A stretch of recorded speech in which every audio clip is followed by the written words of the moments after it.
अखन अपने सब सुन रहल छी विजय ब्रोदर जी के सुंदर सन आवाज में।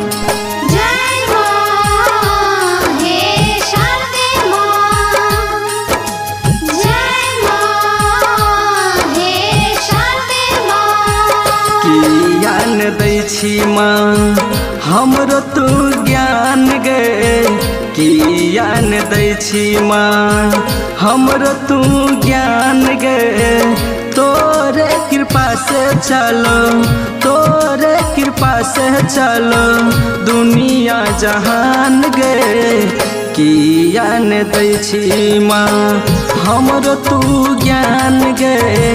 ज्ञान दै छी मां हमरो तू ज्ञान गे, ज्ञान दै छी मां।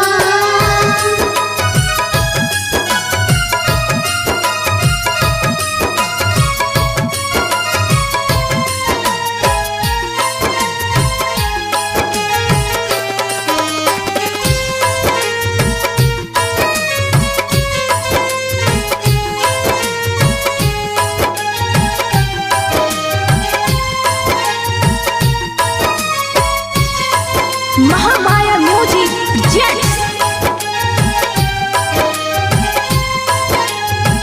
हमरे लकिया माँ बनल छ कठोरे, बेटा भी लिख रहल छौ लगा ले न कोरे।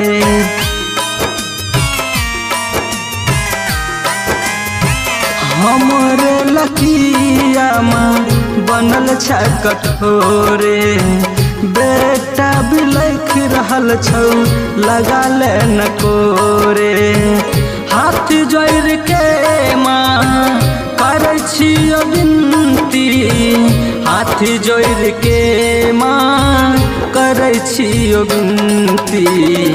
ज्ञान दै छी माँ हमरो तू ज्ञान गे, ज्ञान दै छी माँ हमरो तू ज्ञान गे।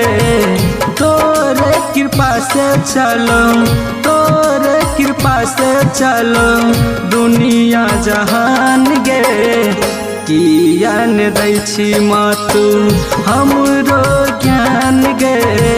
ज्ञान दै छी माँ हमरो तू ज्ञान गे। ज्ञान दै छी मां हमरो तू ज्ञान गे, ज्ञान दै छी मां।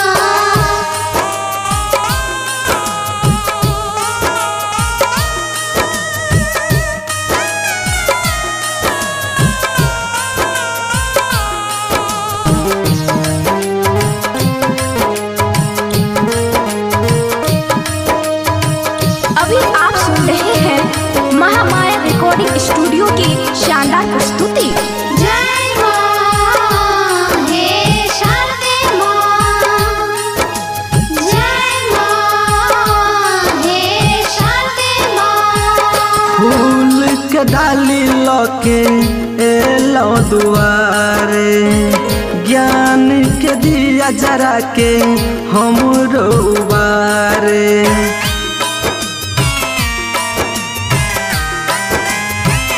फूल के डाली लके एलो दुआरे, ज्ञान के दिया जरा के हमरो उबारे।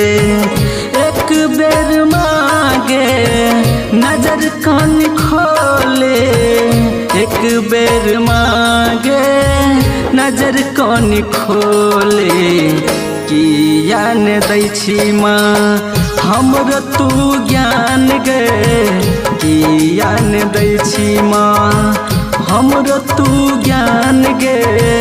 तोरे कृपा से चलो, तोरे कृपा से चलो दुनिया जहान गे।